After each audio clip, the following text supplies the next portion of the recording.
tim lain yang berada di grup ini Persib tidak bisa mengalahkannya musim lalu. True. Iya, Dewa United, Port FC mereka gak bisa menang. Tapi Persib seharusnya mendapatkan manfaat main di grup ini. Karena ini chance bagi mereka. Saya tidak pernah menyangka Persib akan melepas sampai 14 pemain. Banyak Saya tidak kan? pernah menyangka. Karena itu sangat beresiko. Artinya dilepas sedemikian banyak pemain dan merekrut pemain-pemain baru. Ya dalam arti kata lain Persib membangun fondasi baru. Pertama, saya tidak menyangka Persib melepaskan 14 pemain. Kedua, saya tidak menyangka Persib bisa mengontrak pemain-pemain sebagus ini secara individu. Meskipun sebelumnya saya sudah mendapatkan bocoran 8 pemain siapa yang akan gabung. Dan ada satu aja yang miss, gak jadi. Ada satu pemain gak jadi gabung. Tapi sisanya ini 7 gabung. Jadi saya sudah tahu, wah ini bagus-bagus. Saya tidak menyangka bahwa Nick Kuipers itu akan dilepas. Oke lah, Persib lepas, mereka melakukan penyegaran. Tapi Dewa United ini yang diuntungkan. Mereka dapat Nick Kuipers karena Dewa United perlu figur seperti Nick yang bisa menjadi leader di pertahanan. Apa sih kelemahan dari Dewa United musim lalu? Itu di pertahanan.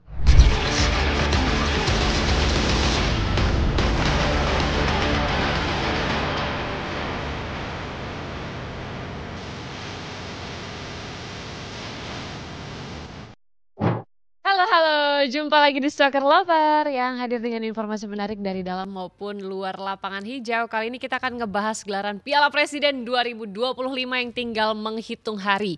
Turnamen pramusim paling bergengsi ini akan dibuka pada hari Minggu 6 Juli 2025. Ada laga Persib melawan Port FC dan Oxford United kontra Indonesian All Star. Wow, keren ya, menarik banget, pasti dinantikan sekali. Makanya untuk mengulas lebih jauh gimana sih peluang 6 tim yang akan berlaga di turnamen ini, kita sudah bersama dengan pengamat sepak bola kesayangan kita, Bung Binder Singh. Apa kabar Bung? Baik Sheila, gimana? Wih, seru ya akhirnya nih kompetisi yang dinanti-nanti ya kan, gelaran bergengsi Piala Presiden gitu. Tapi mungkin beda dengan versi beda dengan edisi sebelumnya. Edisi kali ini, tahun ini menarik sekali dengan melibatkan 2 tim luar gitu. Mengingat ini juga hanya diikuti 6 tim.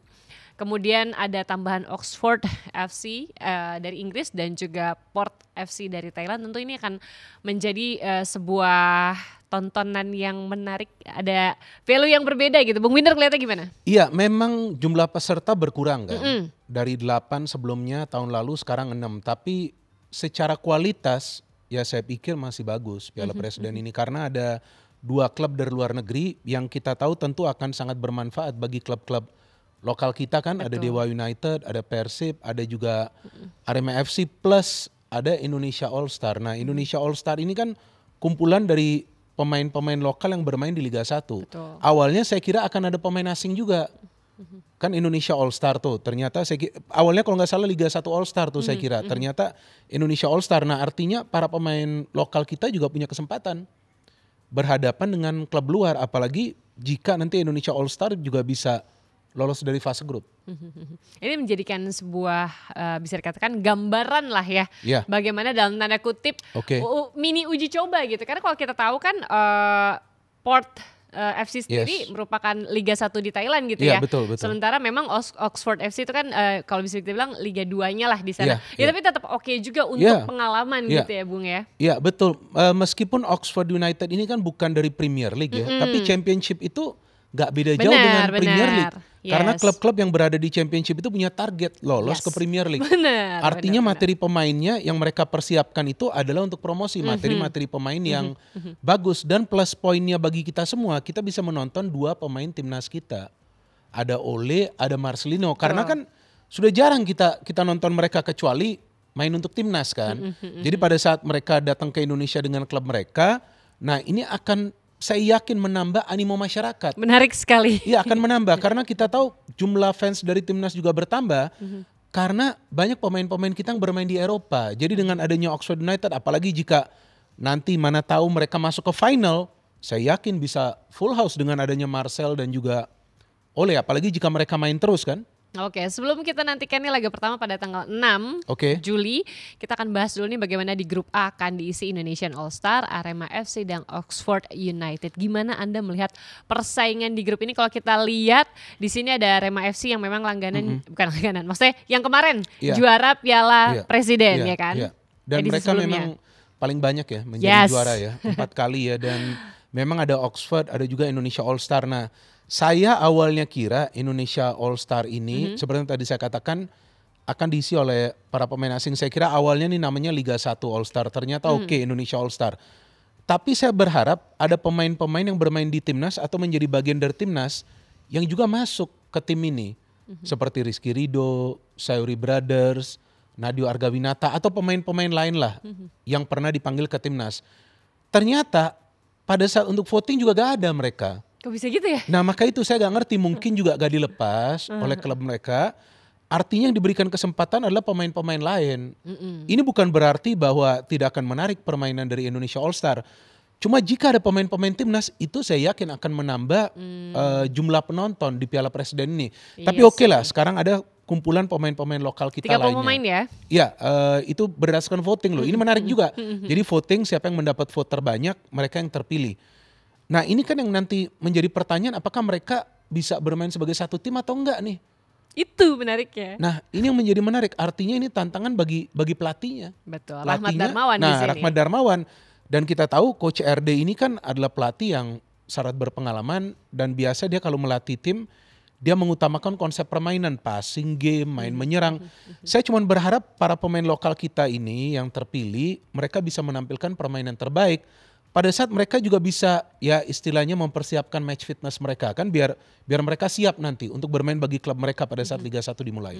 Kalau misalnya kita lihat nih, kita berusaha melihat lebih dekat, sistem voting ini menarik bagaimana ini cerminan dari dalam tanda kutip suara hati pecinta sepak bola Indonesia terkait siapa sih yang mereka pengen lihat untuk ada di lapangan gitu ya. Tinggal nanti betul kata tadi Bung Binder, bagaimana satu mereka membuktikannya dan kedua kita akan melihat mampukah mereka bermain dalam harmoni gitu di bawah asuhan RD gitu ya. Iya betul, dan kita juga belum tahu kan nanti siapa saja pemain yang turun yang akan dipilih oleh Coach RD. Karena saya pikir bagi Coach RD yang penting dia akan melihat pemain mana yang siap. Ini kan pramusim ya. Jadi belum tentu pemain-pemain ini sudah siap untuk bermain selama 90 menit. Nah, saya harapkan ya para pemain bisa bermain lebih atraktif karena pada saat mereka membentuk sebuah tim yang dinamakan All Star, yang kita inginkan permainan yang menghibur. Ya kalah menang itu nantilah, ya kan itu hal kedua. Tapi jika mereka bisa memberikan perlawanan, contoh kepada Arema FC, kan Arema FC kan tim yang sekarang juga banyak pemain baru, pelatih baru, atau Oxford United, ya kan klub dari Inggris. Nah ini juga akan menarik kita melihat. Tapi kalau mereka tidak bisa menampilkan permainan menarik, bahkan kalah, nah itu saya pikir nanti sangat disayangkan. Yang jelas kalau pas untuk menuju Indonesian All Star bisa di voting, tapi pilihannya Coach RD nggak bisa di voting lagi tuh ya. Oke, tapi ini kita ngomongin soal Arema FC menarik karena selaku juara bertahan Piala Presiden, termasuk tim yang aktif juga di bursa transfer, hingga saat ini Soccer People mereka sudah mendatangkan 8 pemain baru. Gimana nih Bung Minder? Ya, saya melihat Arema FC ini mengganti pelatih mereka lagi ya. Sebelumnya juga mereka ada melakukan pergantian pelatih. Sebenarnya banyak yang tidak sadar mungkin bahwa Arema FC ini adalah salah satu tim paling produktif di Liga 1. Setelah Dewa United dan juga Persib Bandung. Artinya sebetulnya ini adalah tim yang bagus, tim yang punya potensi untuk bersaing di papan atas. Tinggal mereka mendapatkan pelatih yang bisa lah, yang bisa membentuk tim yang kuat, yang bermain konsisten, karena masalah dari tim ini di pertahanan, Sheila. Jika kita melihat statistik dari Arema FC, ya oke, mereka bisa mencetak banyak gol. 53 gol kalau nggak salah dari 34 match. Itu ketiga paling produktif. Tapi kemasukan golnya tuh 51. Banyak juga. Banyak juga kan, beda tipis. Nah artinya nih pelatih baru yang masuk, Marcos Santos, yang punya track record yang bagus, pernah melatih klub-klub papan atas di Brazil, dia harus membuat lini pertahanan solid. Oke, dia ada membawa beberapa pemain baru, ada beberapa pemain lama bertahan. Tapi sekarang tinggal bagaimana dia bisa membuat tim ini tampil solid di pertahanan. Karena di depan mereka sudah kuat. Mereka punya pemain-pemain yang bagus, yang lokal, yang asing. Di tengah pun mereka punya pemain-pemain yang kreatif. Asalkan pertahanan mereka ini bisa solid, saya pikir Arema FC bisa membuat kejutan di Liga 1 musim depan. Kita kan, nah itu dia, kita uji coba melihatnya di Piala Presiden ini. Dan ini keuntungan bagi pelatih baru. Iya, kayak bener kan, namanya kompetisinya tuh oke, Iya, bergengsi betul, gitu betul, kan. iya, iya. Sekaligus bisa unjuk gigi lah di Yes. sebelum nanti masuk ke Liga 1 gitu Iya, kan. dan juga para pemain pasti ingin menunjukkan kepada dia kan bahwa mereka layak Betul. bermain sebagai starter. Ini banyak yang menilai udahlah Piala Presiden banyak yang akan lepas. Justru Piala Presiden ini para pemain harus menunjukkan kemampuan mereka kepada pelatih. Dalam Kalau tanda- males-malesan, Iya. nanti berat bagi mereka. Dalam tanda kutip jadi ajang audisi gitu Ya ya. kurang lebih seperti Kurang lebih itulah. seperti itu. Ya. Oke, sekarang kita beralih ke grup B. Soccer People dihuni juara BRI Liga 1 2024-2025. Seru nih grup ini Ya, sebenarnya. ya. Ada Persib Bandung, sang runner up Dewa United juga di grup B dan ditemani oleh klub Thailand Port FC. Ya. Nah, ini kalau kita lihat sih grup ini menyala gitu. Gimana, Bung? Ini sesuai dengan grupnya, grup B kan? B, berat. Berat. Ini grup berat bagi Persib Bandung karena dua tim lain yang berada di grup ini Persib tidak bisa mengalahkannya musim lalu. True. Iya, Dewa United, Port FC mereka gak bisa menang. Tapi Persib seharusnya mendapatkan manfaat main di grup ini. Karena ini chance bagi mereka. Coba lawan lagi nih. Ya mungkin juga susunan pemain berbeda ya dari dua tim tersebut, Port dan juga Dewa United. Tapi sekarang mereka punya chance lagi, apalagi Persib kan punya banyak pemain baru ya. Itu dia. Ya, tentu dari grup B ini yang difavoritkan Persib. Tapi tinggal kita tunggu apakah pemain-pemain baru ini bisa langsung nyetel gak? Ini yang masih menjadi tanda tanya karena bukan cuma para pemain asing yang banyak yang meninggalkan Persib, Sheila. Banyak pemain lokal juga. Yes, tapi benar seperti yang kita ngomongin soal Arema FC tadi, Yeah. bagaimana Arema FC kan dinantikan pembuktiannya di sini karena Yeah. pergantian pelatih baru Pelatih. gitu ya, pelatih baru di sini. Yes. Persib juga sangat dinantikan karena kita tahu bagaimana tim ini habis bongkar pasang. Yeah. Maaf, cuci gudang gitu Yeah, habis-habisan. yeah, yeah. Dia baru aja mendatangkan 11 pemain baru gitu dengan Yeah. total 14 pemain yang dilepas. Yeah. Ini nanti akan kita banyak lihat mampukah tim ini beradaptasi Yeah. dan get along. Bahkan aku dengernya tidak dipasang ekspektasi kepada Oke. Persib pada Oke. musim depan nanti, Yeah. tapi kita akan lihat bagaimana ya ini percobaannya di Piala Presiden ini. Bung Winner ngeliatnya gimana? Pertama, saya tidak pernah menyangka Persib akan melepas sampai 14 pemain. Banyak, Saya tidak kan? pernah menyangka. Karena itu sangat beresiko. Artinya dilepas sedemikian banyak pemain dan merekrut pemain-pemain baru. Ya dalam arti kata lain Persib membangun fondasi baru. Kalau membangun fondasi baru means start from zero. Ya dong, ini kan fondasi baru. Banyak pemain baru. Artinya yang akan dijalankan sekarang ini proses. Nah kalau proses ini dijalankan dengan progres yang baik, fine. Tapi kalau proses ini dijalankan tidak dengan progres yang baik, ini akan menyulitkan Persib juga untuk bersaing di Liga 1. Memang targetnya kita baca dan kita dengar di mana-mana prioritasnya bukan untuk menjadi juara. Iya. Iya kan? Tapi masa nggak mau juara lagi sih untuk hat-trick?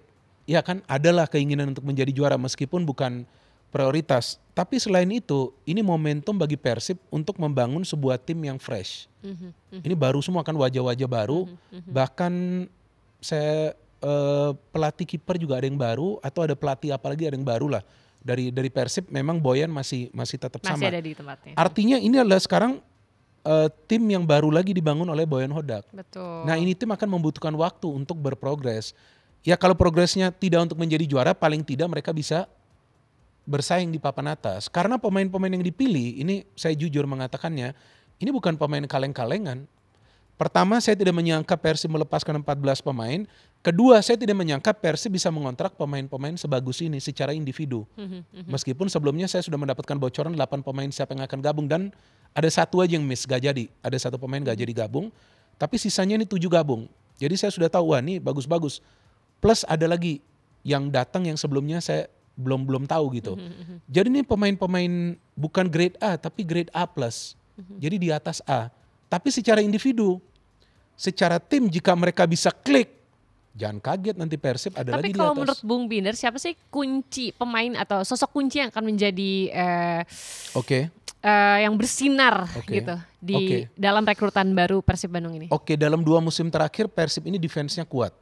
Benar kan? Nah ini kan Persib mengontrak 2 pemain center back sampai 4 pemain ya, 2 lokal 2 asing yang baru. Nah seharusnya yang menjadi kunci ini center back. ya, 2 center back yang nanti main. Karena itu adalah kekuatan dari Persib dalam 2 musim terakhir. Julio Cesar, terus ada pemain baru Patricio yang akan diresmikan. Dalam 1-2 hari ini ada Dewangga, ada Hamra. Ini 4 pemain silih berganti siapapun yang dipasang. Plus ada pemain-pemain lama juga yang bertahan, Rezaldi, ada Hen-Hen. Ini harus benar-benar kuat nih di belakang. Jadi kalau lini pertahanan dari Persib ini kuat, lini pertahanan solid, menurut saya itulah kunci kekuatan lagi dari Persib. Meskipun di depan juga penting mereka mencetak gol. Tapi kunci Persib menjadi tim 2 kali juara, itu pertahanan mereka tuh kuat. Mungkin ada sosok juga yang akan dinantikan bagaimana performanya, ya ini adalah William Marsilio. Yang musim lalu menjadi pemain kunci Arema FC. Bung Binder. Iya, saya pikir William ini nanti akan menggantikan peran dari Tyron. Tyron kan pemain yang sangat berpengaruh ya musim lalu ya. Menjadi top skor dari Persib, menjadi pemain terbaik juga dari Liga 1. William adalah pemain yang sangat bagus secara skill. Tapi pada saat saya melihat dia bermain di Arema FC, dia tidak selalu bermain secara tim ya.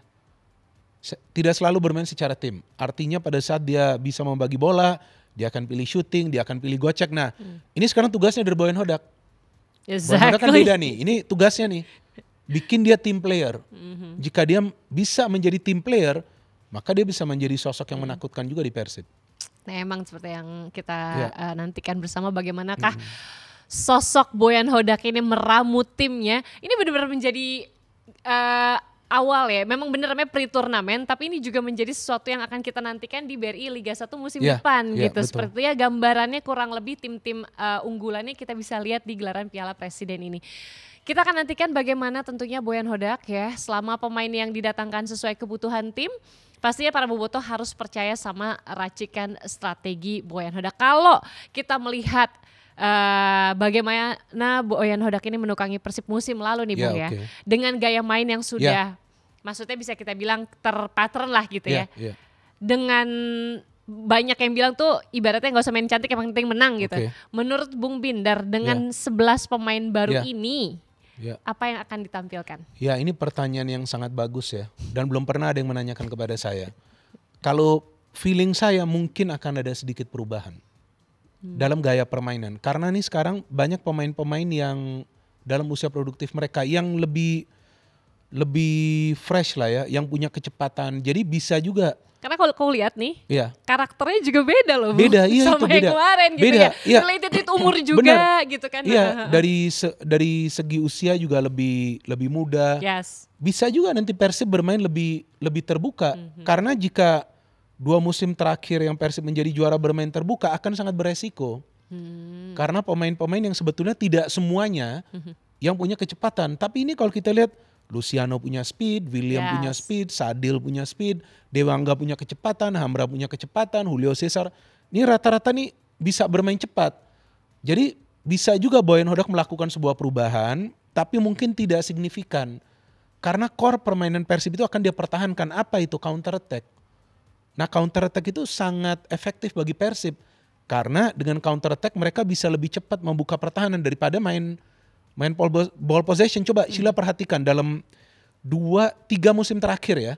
Yang menjadi juara itu 4 musim lah. Plus Bali. Bali juga mainnya counter. Itu yang menjadi juara tuh yang main-main counter attack. Yang main-main strategi counter attack tuh menjadi juara. Bali, PSM, Persib 2 kali. Iya kan? Jadi memang transisi itu kunci. Iya juga ya Bung ya. Iya. Oke, ini berarti boleh gak sih kita bilang ini? Persib tanpa ekspektasi, tapi masa iya nggak melesat lagi? Iya dong, bisa dong ya. Karena kalau kita lihat seperti yang tadi Bung bilang, kualitas pemainnya bagus-bagus nih. Bagus. Biar kata semua baru, tapi bukan tidak mungkin tiba-tiba padu itu dia. Aja nah, ya kan. Itu yang saya bilang tergantung dengan proses, dengan progresnya. Nah, kalau memang bisa progresnya lebih baik, lebih cepat, ya kita gak akan kaget nanti lihat Persib berada di puncak lagi, di puncak klasmen lagi. Ya, tapi karena memang tugas pelatih lah menyatukan tim ini, kita semangat Mr. Boyan Hodak ya. Nah, tapi Soccer People, satu yang menarik juga adalah pertemuan Nick Kuipers dan Edo Febriansyah, pemain baru Dewa United ini akan kembali ke Bandung, bukan sebagai pemain Persib ya, namun menjadi lawan. Ada nih kayaknya mental-mental derdeknya sih pasti ada lah. Iya. Biasa lah, ketemu mantan lagi kan. Gimana Bung? Saya pikir yang pertama Nick Kuipers dan Edo tentu meninggalkan Persib Bandung juga setelah mereka memberikan yang terbaik ya. Yes, Apalagi Nick Kuipers, saya selalu mengatakan bahwa Nick Kuipers itu adalah salah satu pembelian pemain asing terbaik bagi Persib dan buktinya dia bertahan sangat lama. 5 tahun kalau nggak salah dari tahun 2019. Saya tidak menyangka bahwa Nick Kuipers itu akan dilepas. Oke lah, Persib lepas, mereka melakukan penyegaran. Tapi Dewa United ini yang diuntungkan. Mereka dapat Nick Kuipers karena Dewa United perlu figur seperti Nick yang bisa menjadi leader di pertahanan. Apa sih kelemahan dari Dewa United musim lalu itu di pertahanan? Kalau menyerang mereka enak-enak aja menyerang. Mereka bisa mencetak 65 gol musim lalu. Enak sekali menyerang langsung peluang. Tapi di belakang itu mereka sering kecolongan. Adanya Nick ini akan sangat membantu Dewa United. Edo kita tahu pemain yang bagus. Tapi kan bagi seorang pelatih itu tentu Boyan punya mungkin selera yang berbeda ya. Mungkin dia ingin pemain yang bermain di fullback itu lebih banyak memberikan crossing-crossing akurat. Edo secara speed bagus, tapi secara umpan-umpan kunci crossing, lebih banyak tuh crossing dia itu yang sebetulnya gak nyampe. Tapi dari segi fighting spirit bagus. Nah sekarang Dewa diuntungkan dengan Edo, karena Dewa memang adalah tim yang super ofensif. Butuh pemain-pemain seperti Edo yang akan lebih banyak berada di depan. Mungkin juga Edo akan bermain sebagai wingback nanti di Dewa, bukan fullback. Inilah menariknya bursa transfer ya Bung ya. Bagaimana masing-masing tim setelah mengevaluasi performa mereka satu musim gitu ya. Akan berusaha menyusun kembali puzzle mereka ya. Kurang yang mana, yang lebih di mana, yang harus dibongkar mana, yang didatangkan di mana. Selain Persib dan Dewa United, tim mana nih Bung yang kira-kira Anda nilai menjanjikan di bursa transfer kali ini gitu. Persebaya mungkin? Iya betul, Persebaya. Oh ya, setuju ya? Persebaya. Karena kalau yang sudah pernah saya mengatakan di platform saya bahwa selain Persib yang mendatangkan pemain-pemain grade A+, Persebaya juga sama. Mereka gak main-main kali ini. Mereka mendatangkan pemain yang punya track record yang menjanjikan ya. Seperti ada Rajkovic itu pemain mereka, Rajkovic itu gelandang bertahan. Ada Galih Freitas dan rencananya nih saya belum tahu apakah sudah resmi atau belum ada striker tim nasional Curaçao kalau nggak salah yang akan gabung ke Persebaya yang pernah bermain di Premier League, pernah bermain di Eredivisie. Nah bagi Persebaya kalau mereka memang ingin menjadi juara, kalau nggak salah sudah 21 tahun nih mereka gak juara, lupa saya. Sudah lebih dari 20 tahun ya mereka gak menjadi juara dari Liga Indonesia. Mereka harus bisa lebih banyak mencetak gol. Nah ini masalah dari Persebaya dari musim ke musim yang menggagalkan mereka untuk menjadi juara. Musim lalu di antara tim-tim yang berada di papan atas, Persebaya itu adalah tim yang paling sedikit mencetak gol, hanya 41. Itulah. Hanya 41 gol. Tapi tim yang ball possession-nya itu secara rata-rata di atas 50%. Kan aneh juga ini. Artinya bisa mendominasi permainan. Jadi saya sering katakan Persebaya itu bisa dominate the game, tapi gak bisa kill the game. Dia gak bisa selesaikan itu pertandingan. Seperti kayak punya masalah di finishing gitu ya. Like everything went smooth tapi kayak pas finishingnya iya gitu. Betul. Dan bukan finishing dari striker. Pemain lain juga sulit melakukan finishing. Nah jika striker baru ini masuk, jika dia bisa cepat nyetel, dia bisa mencetak banyak gol, saya pikir Persebaya juga akan bersaing di papan atas. Saya melihat Persebaya dan Dewa United dengan pemain-pemain yang mereka punya, karena Dewa United gak mengganti pelatihnya nih. Ini faktor yang sangat besar. Dia tetap stay dengan pelatih ini, udah lama juga loh pelatih ini. Terus Persebaya pelatihnya juga oke. Edu Perez, mantan asisten Luis Milla, pernah melatih di Indonesia, Spanyol nih kan. Spanyol pasti coba main kaki ke kaki lah, umpan-umpan pendek. Persebaya Dewa United nih bisa menjadi ancaman bagi Persib juga untuk mempertahankan gelarnya. Ini dua tim ini akan eksplosif musim depan jika bisa padu. Jika bisa Itu. padu. Prediksi Bung Binder nih, tim mana yang berpotensi bersaing di perebutan gelar juara musim depan, Bung? Oke, saya kasih nama 3 tim ya. Kalau satu tim kan gak fair juga. Ya kan saya kasih nama 3 tim. 4 deh. 4. Oke. 4 biar 2-2 gitu kan. Oke, 4 ya. Ya belum tentu juga ini benar kan. Iya. Yang pertama Persib, feeling saya akan bersaing lagi lah. Karena pelatihnya nih masih sama. Dewa. Pelatih sama isi beda tapi. Iya, tapi dia kan sudah tahu kurang lebih kekuatan tim lawan. Kurang lebih lah, dia sudah punya pengalaman. And kan Boyan ini kan kalau dalam taktik ini kan simpel-simpel aja, sederhana lah. Kemudian Dewa. Sederhana tapi efektif ya. Iya, efektif. Dewa United pelatihnya sama. Ada banyak pemain baru tambahan. Persebaya. Dan yang keempat mungkin siapa Bung? Ya mungkin banyak yang tidak sepakat dan kaget. Siapa? Bayangkara FC. Seriously, Bayangkara FC. Wah, itu tim promosi loh. Karena saya tahu materi pemain mereka bagus. Dan mereka masih menargetkan pemain diaspora loh, gak tahu dapat atau enggak nanti mereka. Kita nantikan Harus ya. hati-hati juga Bayangkara FC ini. Ya kan, karena mereka sekarang naik ke Liga 1, ya bukan untuk turun lagi ke Liga 2 dan bukan untuk berjuang di degradasi, mereka That's akan true. coba untuk bersaing di atas. Iya. Dan Harus hati-hati juga dengan kita Bayangkara. ini kan bursa transfer belum kelar ya? Belum, dan kalau nggak salah Bayangkara sudah pindah ya ke Lampung ya. Iya, Nah, pindah ke Lampung betul. Iya, daerah Jadi baru lagi.